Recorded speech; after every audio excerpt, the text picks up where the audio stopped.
Greetings, my fellow freedom lovers and sovereign thinkers. This is LL3's newest podcast. My name is Craig, transmitting from the beautiful Beehive State, which is known as Utah. And today's date, Wednesday, October 7th, 2015. Yeah, it's late Wednesday evening, and so typical cool night within the city, Roy City to be exact.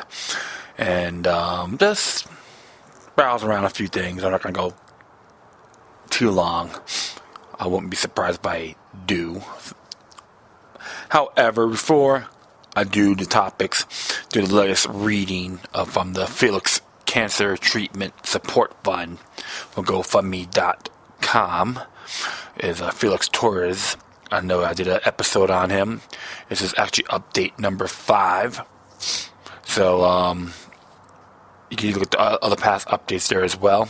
One thing about it is so far the mark is $3,680 from the $10,000 mark. 44 people raised by 44 people in 3 weeks, which is cool. And it says here about on this day, today is a rough day. We were almost admitted to the hospital due to a severe reaction Felix had from either the chemo and or the radiation. He has terrible burns on his hands, feet, and inside his mouth, so painful he can barely walk. Luckily, we are home, at least for now. So, for all you folks out there, especially in South Florida, if you know Debbie and Felix Torres, please take the time and the initiative to try to throw some donations at them the best you can. I got to try to do my part as well. However, people are doing it, which is nice. There's a big list on here, and it's really, really cool. So, like I said, if you can do what you can, spread this information, share it on your Facebook, Twitter, and Google+. So, definitely give these folks a hand, because they're beautiful people and beautiful son. Always enjoy chatting with them, and like I said, give some love one way or the other. All right. So okay. Well, like I said, wish them, put your thoughts and prayers, blessings, regardless of your creed. So, without further ado, this one came out in the New York Times. It looks like the updated version. Actually came out October 5th. And the New York Times is entitled, Oregon's Killer, Mother Wrote of Troubled Son and Gun Rights. It's written by Jack Healy, Mike McIntyre, and Julie Turkritz. And as it reads here, ooh, yeah. When a downstairs neighbor of Laura Harper learned there was a gunman on the loose at Umpqua Community College here, he ran up to tell her, knowing that her son, Christopher Harper Mercer, was a student there. Like other parents, Miss Harper set out to a desperate search, fearing her son could be hurt. She was very upset, said the neighbor, who asked not to be named, citing his family's privacy. But as she was leaving, the sheriff and his deputies intercepted her and broke the news that her son was the gunman. Miss Harper, who divorced her husband a decade ago, appears to have been by far the most significant figure in her son's troubled life. Neighbors say he rarely left their apartment. Unlike his father, who said on television that he had no idea Mr. Harper Mercer cared so deeply about guns, his mother was well aware of his fascination. In fact, she shared it in a series of online postings over a decade. Miss Harper, a nurse, and she kept numerous firearms in her home and expressed pride in her knowledge about them, as well as in her son's expertise on the subject. She also opened up about her difficulties raising the son, who used to bang his head against a wall, and said that both she and her son struggled with Asperger's syndrome, an autism spectrum disorder. She tried to counsel others whose children faced similar problems. All the while, she expressed hope that her son could lead a successful life in finance or as a filmmaker. Ms. Harper did not respond to messages seeking comment. In an online forum answering a question about state gun laws several years ago, Ms. Harper took a jab at lame states that impose limits on keeping loaded firearms in home and noted that she had an AR-15 and AK-47 semi-automatic weapons along with a Glock handgun. She also indicated that her son, who lived with her, was well versed in guns, citing as her source of information on gun laws, saying she has much knowledge in this field. I kept two full mags in my Glock case, and ARs and AKs all have loaded mags. Ms. Harper wrote, "No one will be dropping by my house uninvited without acknowledgement. Law enforcement officials have said they recovered 14 firearms and spare ammunition magazines that were purchased legally, either by Mr. Harper Mercer, 26, or an unnamed relative. Mr. Harper Mercer had 6 guns with him when he entered a classroom building on Thursday and started firing on a writing class in which he was enrolled. The rest were found in the second-floor apartment he shared with his mother." Ms. Harper's posts were found on Yahoo Answers, a site where she spent hours over the last 10 years mostly answering medical questions from strangers, occasionally citing her own difficulties raising a troubled child. Her Yahoo profile username of Tweety Bird, accompanied by a cartoon image of a nurse. In her posting, she included her email address, which public records linked to Ms. Harper. Ms. Harper and Christopher Fathers Ian Mercer of Tarzana, California, divorced in 2006 and were separated years earlier. Mr. Mercer told CNN last week that he thought the nation should change its gun laws, saying the massacre would not have happened if his son had not been able to buy so many guns and rifles. Yep. Typical man, blaming on the gun laws, blaming on the firearms. Neighbors in Southern California have said that Ms. Harper and her son would go to shooting ranges together. Sometimes Ms. Harper seemed to confirm in one of her online posts. She talked about the importance of firearm safety, and she says she learned a lot through target shooting, expressing a little patience with unprepared gun owners. When I'm at the range, I cringe every time the wannabes show up. I can relate to that too. In addition, talking about guns, Ms. Harper, 64, was a prolific commenter in online forums dealing with medical issues, frequently answering questions from strangers with a tone of empathy and concern.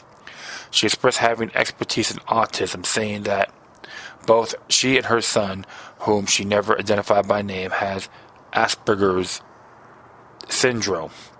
Consoling another parent seeking help with disruptive behavior by an autistic child, Ms. Harper said that her own son was, among other things, a headbanger when he was younger, and was initially given a misdiagnosis of attention deficit disorder. But other times he had learned to cope and was doing better, she wrote.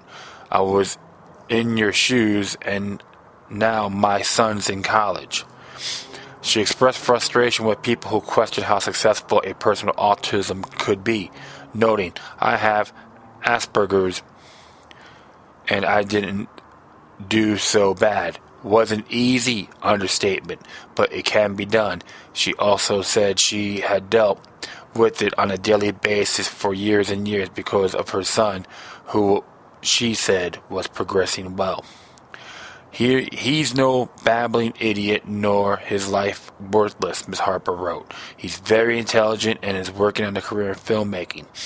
My 18 years of experience with and knowledge about Asperger's syndrome is paying off." Alexis Jefferson, who worked with Ms. Harper at a Southern California subacute care center around 2010, said the gunman's mother sometimes confined the difficulties she had in raising her son, including that she had placed Mr. Harper Mercer in a psychiatric hospital when he did not take his medication. She said that my son is a real big problem of mine, Miss Jefferson said in a telephone interview. She said he has some psychological problems. Sometimes he takes his medication, sometimes he doesn't, and that's where the big problem is, when he doesn't take his medication. Miss Jefferson said Miss Harper had described bringing her son to Del Amo Behavioral Health System in Torrance, California, near where they had lived before moving to Oregon.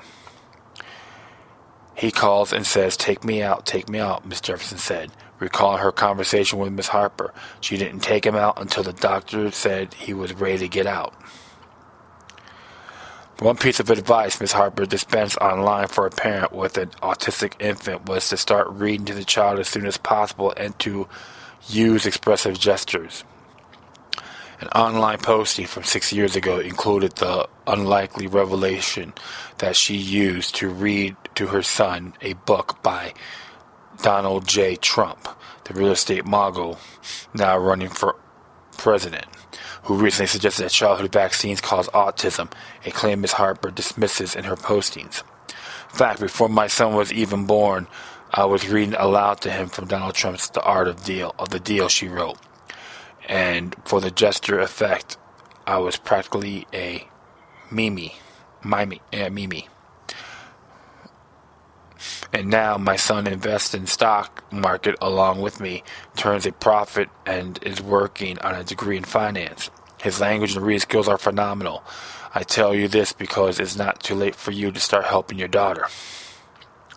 It is not clear where or if Mr. Harper Mercer had pursued such a degree. A little has been disclosed about his studies in Umpqua, I always mispronounce it.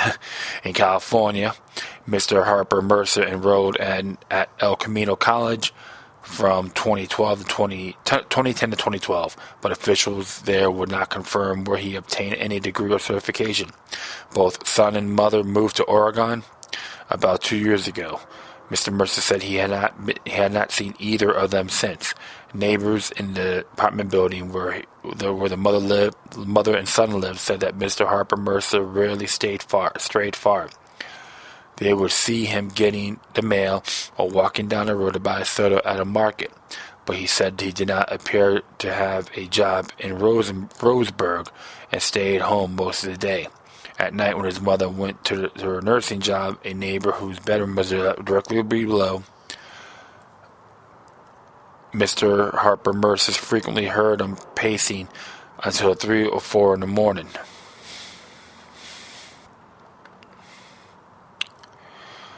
The neighbor said she complained to her own family about the noise, but never mentioned it to Mr. Harper Mercer or his mother.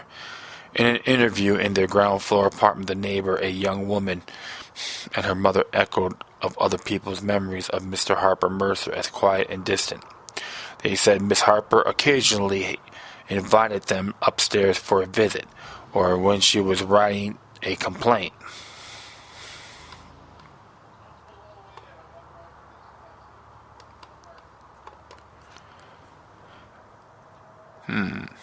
Sorry about that.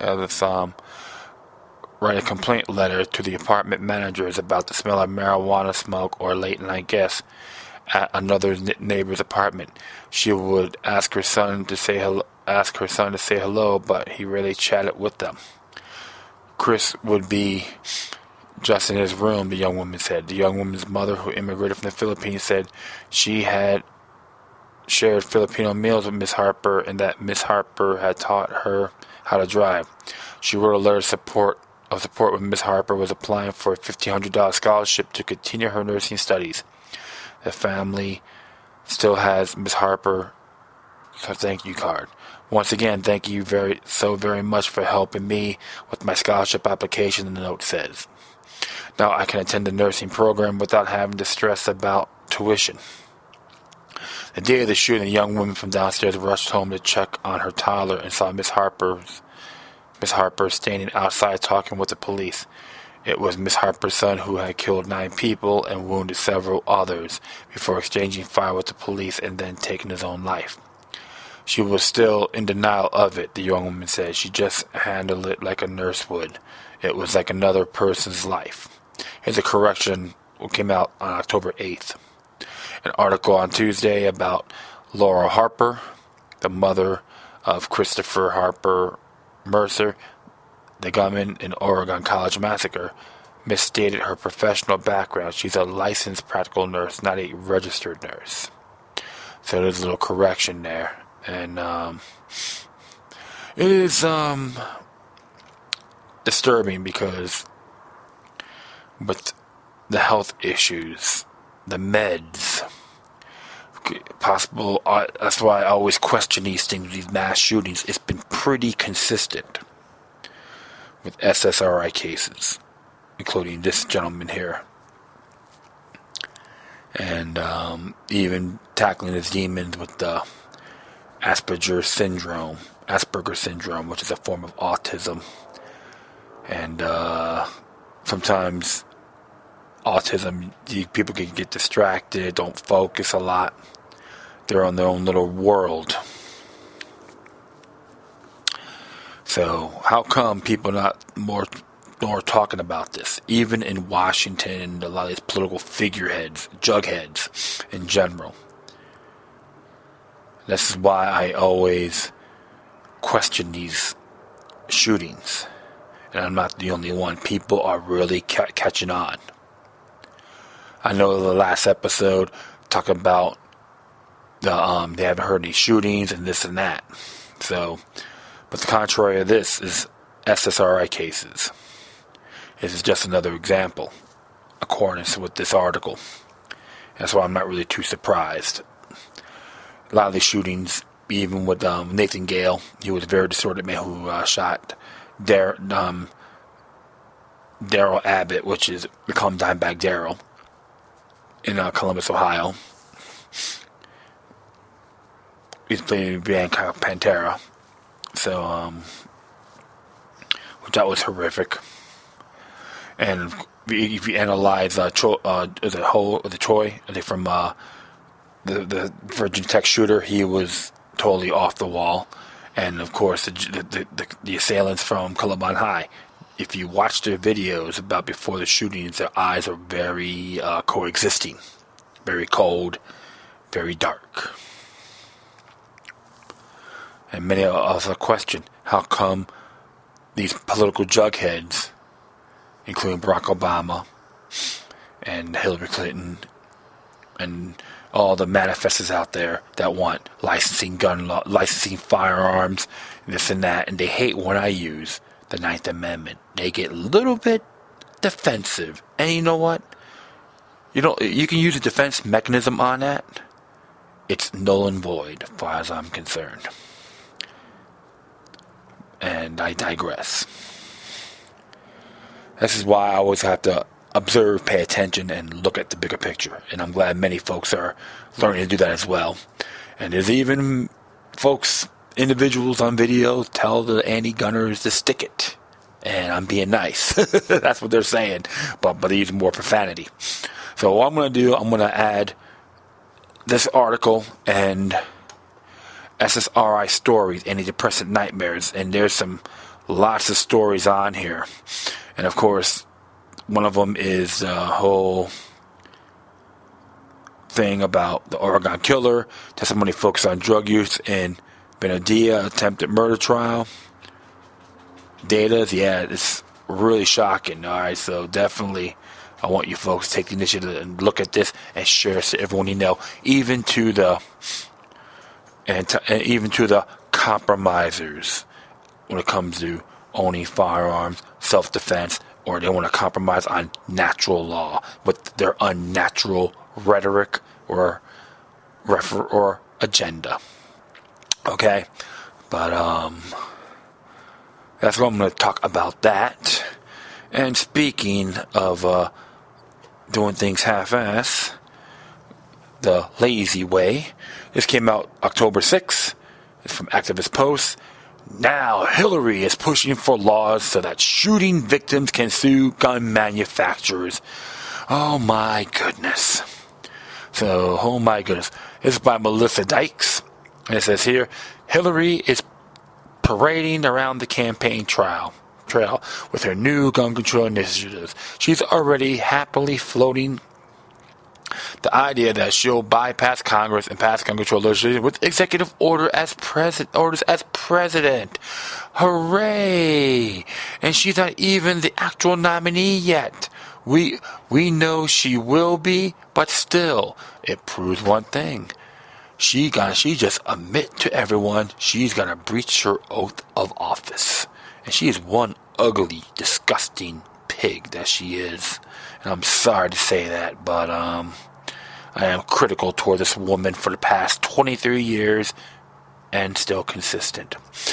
Continue on here. One bit of legislation she is pushing for will make it so that victims of gun violence and their families can sue gun manufacturers.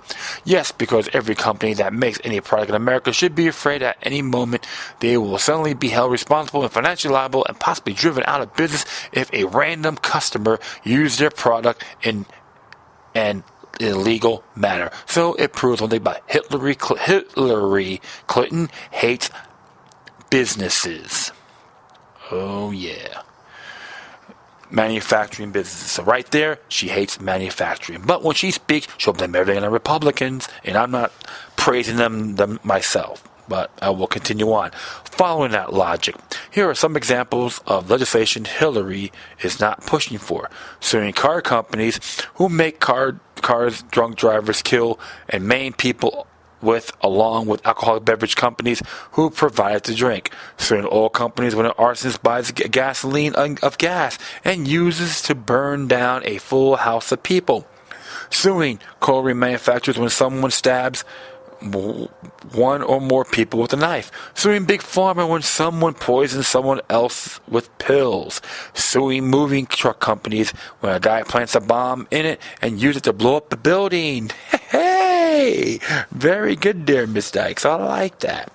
The list goes on and on, but the logic will never be found. I mean, we live in a country where numerous victims of vaccines can't even directly sue the companies who make the vaccines that harm them when the vaccines were used as per directions on the label. Why? Congress passed the National Childhood Vaccine Injury Act of 1986 as a matter of national security to keep vaccine companies from going out of business over lawsuits. But Hillary wants us to live in a country where people can sue a company when someone else is illegally misused their products because gun control. Okay? Very well written there, Miss Dykes. I have to commend the article. And we all know about the Jezebelian harlot, I call her the Jezebelian Aunt Jemima to the New World Order. Hillary Clinton herself, just another puppet who has the mind of a cow. And when they say, bend over, she goes, how far, please? Moo. That's right. That's my way of saying my campaign endorsement or my campaign slogan for Hillary Clinton. Who let the cows out? So, for all those individuals that think Hillary Clinton's such a great woman, will be a fantastic president, all you're doing is supporting the Jim Jones Legacy Fan Club, as far as I'm concerned. And I say that in good faith. And not because she's a woman or a Democrat. She's just another treasonous Aunt Jemima. She makes Peggy Arnold and Benedict Arnold a proud patriot. I'll say Benedict Arnold, a proud patriot. Okay? So that's how my views on Hillary Clinton. And I do agree. Hillary for prison 2016, fantastic. She'll be a great start, but bring in her fraternal twin brother, Jeb Bush, as well. Birds of the same feathers always flock together. Well, enough said on that. Okay, next one here from Activist Post. It came out again. Oh, it came out. Yeah, it came out today. And it says here, 6 reasons why Russia cares so much about Syria. It's by Brandon Tuberville. And it says here, as a potential for military direct confrontation between the United States, NATO, and Russia and Syria escalates by the day. The vast majority of Americans have little clue why the Russians would have ever become involved in the crisis to begin with. Undoubtedly, most of them believe that they are told throughout the mainstream media that Russia is yet again acting aggressively in its plan for total world domination and the establishment of the Fourth Reich. Hey, I'm not a Putin supporter, okay? But give me a break. I will continue on here. For many observers in the alternative media understand that Russia's move is somewhat more sophisticated, but still substantially lacking. For instance, while some simply oppose the Russian involvement on the basis of not wanting to see any further escalation, others heap lavish praise upon Putin for his decision and present the Russian president as a potential leader for the world. At times, the adulation borders on the cult of personality, a dangerous situation regardless of the pure motives of the individuals at the center of worship. It is true that in a recent geopolitical back and forth that has been taking place between Russia and the West, the Russians have acted entirely in self-defense, and that has been the West and has provoked the current tensions. Indeed, in the context of Syria, Iran, and Ukraine, Russia has clearly stood on the right side of history, while the United States and NATO move further and further in the opposite direction. However, while Russia has indeed acted and continued to act as a savior in Syria, Iran, and Ukraine, it is important to note that Russian foreign policy is not an act of charity, and that ultimately Putin's concern is centered with the fate of Russia. Whatever the world wishes to see Putin do in Syria will be subject to the geopolitical, national, and domestic interests of Russia, a stance one can scarcely criticize any national leader for maintaining. Below the number of reasons that Putin and Russia are so concerned with the fate of Syria. 1. The pipeline. The West has long desired the Qatari pipeline project that would stem from the oil fields of Qatar and traverse Saudi Arabia, Jordan, Syria, and Turkey before making its way to Europe. Besides the obvious benefits for Qatar and the basic addiction of another source of oil and gas for Europe, the pipeline will represent a substantial reduction in the amount of leverage Russia currently holds over Europe. As of today, Russia is the main provider. Whoops, sorry about that. The main provider, and I got lost there. Yep, Russia is the main provider of the majority of Europe's oil and gas. If the EU decides to act too provocatively,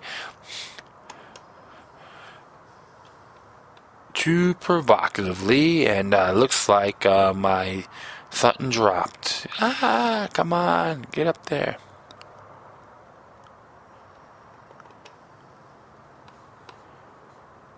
Oops. Hold on here.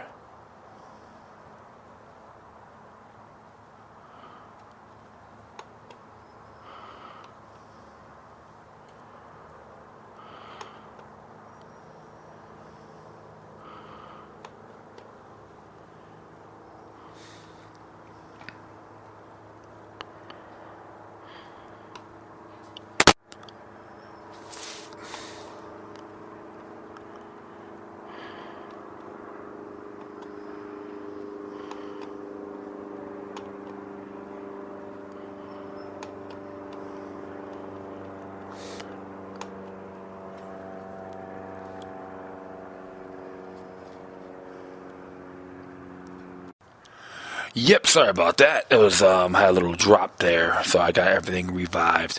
All right, like I said here, let's go back. As of today, Russia is the main provider of the majority of Europe's oil and gas. If the EU decides to acts too provocatively in its eastern regime, Ukraine, or other areas of the Russian sphere of influence, Russia has the trump card of being able to turn off the oil and gas spigot, leaving Europe in the dark and cold. Europe would then be left with few options in the short to medium term other than to come around to Russia's way of thinking. With development of the Kotori pipeline, however, that trump card would be removed, as Europe would then simply open the Qatari spigot further to make up for what was lost when the Russians cut theirs off. In that event, Russia would also be deprived of a substantial amount of oil and gas related income. Assad nixed the Qatari pipeline idea back in 2009 in favor of the Iran, Iraq, Syria pipeline that would have seen oil and gas coming from Iran through Iraq and Syria and on into Europe, while not directly beneficial to Russia's oil company Gazprom. The pipeline is one that's owned and operated by the Russian allies, who are generally beholden to Russia's support in the United Nations Security Council and military support when faced with NATO American war efforts. The Russian leverage over Europe and thus largely still exist, and the out provided by the Qatar would be prevented. Interesting there, huh? And we'll continue on to the warm water port. The quest for warm water reports has long played a major role in Russia foreign policy history. Currently, Russia boasts of a number of those ports: Sevastopol, Crimea, and Tartus. The Syrian port of Tartus has no doubt been a major force behind Russia's support of Assad and Syria throughout the crisis. Up until this point, however, the Russians only control a portion of the Tartus port. Recently, however, in the concert with Russian military involvement, Russia now controls virtually the entire port. The control of the entirety of Tartus port most certainly sweetened the deal with terms of Russian involvement. This new development has caused many to wonder whether or not Russia was able to squeeze greater control of the Tartus port out of Assad. Hey, Craig. Oh, that was one of my union sisters, by the way. So, so the whole thing here, new development has caused many wonders whether or not Russia would be squeezed greater control of the Tartus port out of the Assad at a critical moment when Syria needed Russia to help the most. It is also worth mentioning the development of a Russia airbase in Latakia, a port city in its own right. So it's very interesting here, with build relationships and align with one another and business, So we'll continue on here. Strategic influence, that's number 3. Strategic influence plays a major role in the Russian decision as well. Syria has been in its sphere of influence for quite some time, but it has also acted one of the last Russian outposts in the Middle East after the fall of the Soviet Union. Russia does not want to lose this asset with its pipeline potential, buffering qualities against Western aggression, and, of course, the water port. Furthermore, closer alliance with Syria portends a closer alliance with Iran, the last country on the chessboard to fall before the assault begins on Russia and China proper. The Russia's alliance with Iran is a separate discussion, but suffice it to say that a greater alliance with Iran is to Russia's distinct advantage, and the closest alliance with Syria's facilities that needed alliance with Iran. Likewise, with its entrance into the fight against ISIS, Russia has solidified good relations with Iran, Iraq, Syria, and Hezbollah. So this is interesting right there, because the one the United States is going after, the Russians are creating relationships. It should always be the United States should be doing the same thing, but we all know that we've been hijacked. We're just a patsy nation with some other oligarchs or demoniac SOBs trying to control us. So just to give you guys an example. 4. The domino theory. As mentioned above, Russia is presumably aware of the strategy being used against it, i.e. the attempt to chip away at all nations that resist the dictates of the NATO power structure, and in particular areas of Russian alliance and influence, before finally turning its sights directly on Russia itself. The creeping moves to gradually surround Russia cannot go unnoticed. If Syria falls, so falls Hezbollah. Iran would be isolated. Once Iran falls, There's little else left beyond Russia itself. Putin will then see the increase of terrorism in Russia territories and a greater push east by NATO in Ukraine. In essence, Russia is attempting to prevent the dominoes from falling. I know he did read some of the areas of the grand chessboard, especially in the Eurasian region. So let's go here. 5. Fight terrorism abroad. The use of Islamic fundamentalists as proxy fighters in Syria long ago raised the eyebrows of Russian leaders because, if for no other reason, that a number of Chechen fighters were flocking to the Middle East in order to engage in jihad.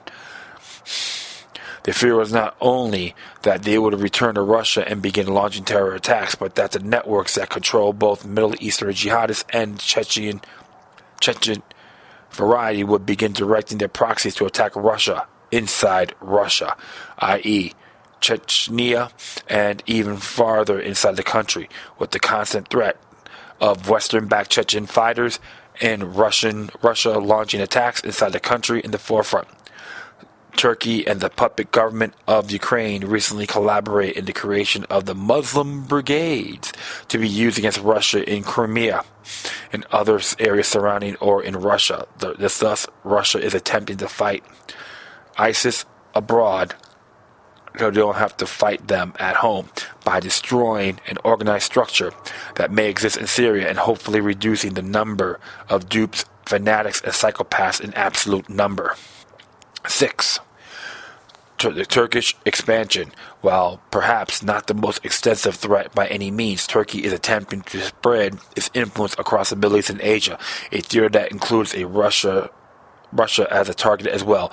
While Turkey has provided yeoman's service in the agenda of NATO and the Anglo-Americans, it is clear that megalomaniacs like Erdogan have pipe dreams of reestablishing the Ottoman Empire. These dreams are in reality delusions.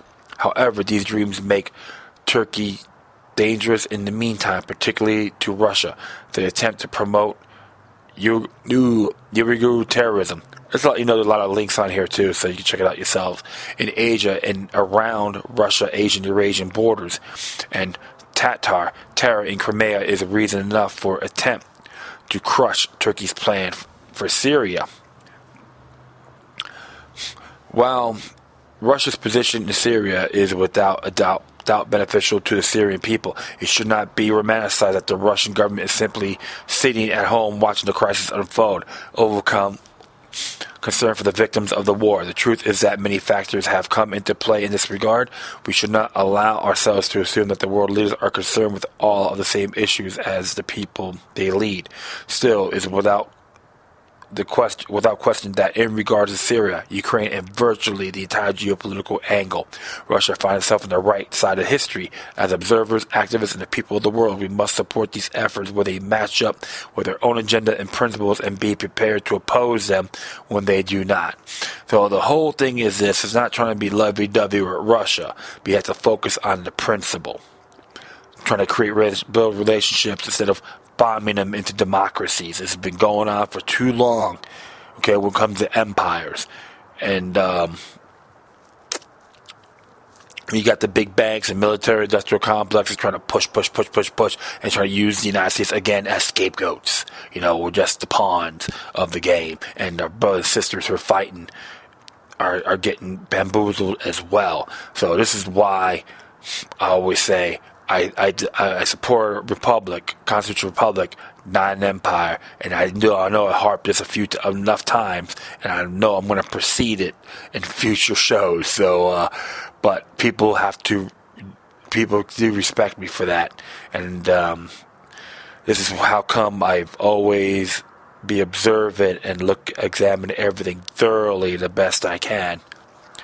So, and this is why we gotta get out. Like, the United States needs to get out of all these countries, man. This is totally ludicrous. And if we denounce some one world order is controlling us, plus saying we defy the United States as a corporation, then things can fall out of place. Things like the dominoes will fall. So so Brandon Tuberville did a nice job on this. And, sorry about that. I'll be back in a moment. Okay, I'm back. So this is why I always have to observe things more thoroughly, and I know I'm repeating myself, so forgive me on that. Like I said, people gotta start speaking out and tell them never again, but always. Everyone, people in the United States needs to be vigilant, and the world as well. And that'll be my final take on that part, on that article. And finally, I haven't used this in a while. This is, from the National Security Archive at Georgetown University. And this is on Prelude to Ebola, heavy-handed police tactics used against Ayotzinapa students in 2011. U.S.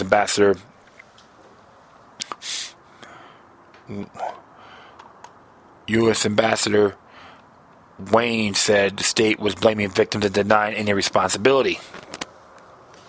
This is edited by Michael Evans, came out today.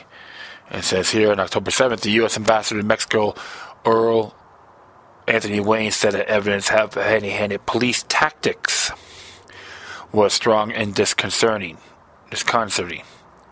After a 2011 clash with student protesters from Ayotzinapa, normal school left to use and a gas station employee dead and several others wounded, according to the declassified cable from the U.S. Embassy in Mexico City. Authorities in the Mexico state of Guerrero reacted defensively and intensively, blaming the victims and denying any responsibility for their part in what the embassy cable called a chaotic student protest, in which both police and protesters resorted to violent tactics. The newly declassified cable was obtained by the National Security Archive under the U.S. Freedom of Information Act, with a focus of an article published today by the award-winning team of investigative journalists at Mexico's SSRI Noticias. And there's a blue link. There's some links on here too, so you can check it out yourselves. In the 2011 incident against students from the Raul Isidro Burgos Normal School in Ayotzinapa came less than 3 years before 43 students from the university were disappeared and 6 others were killed after being detained by police forces in Iguala, Guerrero, on the night of September 25th to 26th, 2014. More than a year later, federal government's theories about what happened that night lies in ruins, and the families of the victims are no closer to knowing the fate of their loved ones. Last month, a group of independent investigators invited by the Mexican government and appointed by the Inter-American Commission of Human Rights of the Organization of American States rejected the government's version of the 2014 case, which was held that a cabal of local politicians, municipal police forces, and members of a drug gang had kidnapped and killed students before burning their bodies at a garbage dump. The group of experts said that the government lacked physical evidence connecting the alleged perpetrators to the case, that security forces had tortured many of the witnesses, and that a fire in which government claims the bodies were burned could not have happened. The 2011 embassy documents describe how about 500 students in Ayotzinapa and allied organizations blocked a toll booth along a federal highway near the city of Chilpancingo and demanded a meeting with Guerrero Governor Angel Aguirre Rivero to discuss deteriorating conditions at the state-funded school. Both state and federal police participated in the ensuing confrontation. State and federal authorities were pointing fingers, said Wayne, with both sides accusing of the other firing the shots that killed the 2 students, regardless who is responsible for the deaths, as the evidence of heavy-handed police tactics is strong and disconcerting, Ambassador Wayne said in his comment. Governor Aguirre who later resigned in the wake of the 2014 student disappearances, was taking steps to control the political damage, according to Wayne. The case is being investigated by state and federal authorities, and Aguirre and his collaborators will be under immense pressure to conduct a thorough investigation though results are not to be expected anytime soon.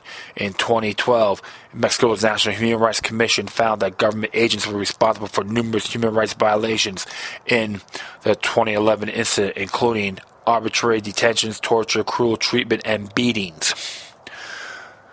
2 Guerrero state agents were later investigated for the shootings but were released after 16 months in detention when a judge found the evidence against them insufficient. The then prosecutor of Guerrero, Alberto Lopez Rosas, who was accused by CNDH of covering up the crime, was exonerated in 2013 and went back to work for Governor Aguirre. The head of federal police at the time, Facundo Rosas, who was accused of abuses during the 2011 confrontation, was later removed from his post but continued as Secretary of Public Security in the state of Pueblo before it was announced that he was under investigation for leading a criminal group that has systematically stolen fuel from the state oil company Pemex. And down here is like 3 pages long, and let's just check this out here. And it talks about unclassified stuff, and some of it's based in North Miami. Interesting, decontrolled. Talks about the violent protest to dead authorities. And, of course, the violent confrontation happened on December 12th in the state of Guerrero. And there was a big investigation. Review authority, Don Holm. Yeah, it's very disturbing. Of course, they used, the protesters used state federal police responded. Cocktail bomb stones and firecrackers. So, as shown camera footage, of course, there's reports on camera footage. Of course, the finger pointing. So it's all right here. Very disturbing, my friends. This is an example on why government is not a friendly entity. Okay, so when you have these protesting, it's absolutely, you gotta always look at the other aspects of it. And I know in their Mexican Constitution, firearm rights are considered illegal and special permission and all that crap. But the truth of the matter is, there's a lot of stuff that's happening in that country. And this is just a very good example when it comes to tyranny. Even in book Death by Government, talking about barbarous Mexico, over 1 million people were slaughtered. This is just a sampler. But I'm not going to go Mexican bashing because government in general do these things, even when government's gone bad. So that's why yesterday I was very critical about licensing and registration of firearms. That's why the Second Amendment and the Ninth Amendment, the Bill of Rights, our Bill of Rights culture in the United States is essential and righteous and auto-nullification. That's why I get real. It's like a hot button, yes. When it comes to my personal freedoms, you're going to tell me, oh, we should do this, this, and this, compromise. You know what I say? The hell with you. Any defensive mechanized rhetoric is unacceptable, null and void. Taking a dump in the toilet is more honorable than your words. Like I said before, it is just an example. And I'm going to add Death by Government link on here as well, genocide and mass murders. So just to give you a very prime example. And if I'm correct, you do have things on Mexico as well. With all sincerity, I don't know if it's in here or not, but definitely you should check it out yourself. Yeah, the Mexican democide, 1900 to 1920, and from that time, federal government, 1,470,000 according to them. So they go by the thousands, okay, just to let you folks know. Total democide was 1,837,000, and the Civil War Rebellion 335,000. So You can look that up on there. At Death by Government. It's under table 16.1. So I'm going to add that to the memo. Give you guys a bigger picture. And there's a book on it as well. But I'll give you the site, and you probably order the book online. So don't hesitate. And that is really it, my friends. Thank you for listening. Plus, feel free to download and share this throughout your social media network. If you have any questions, comments, compliments, criticisms, love letters, hate letters, or you got anything interesting you want me to send me so I can check it out myself, always use decorum. You can hit me on Facebook, Twitter, Google+, Spreaker, iHeartRadio, send your comments, or send it to YouTube as well.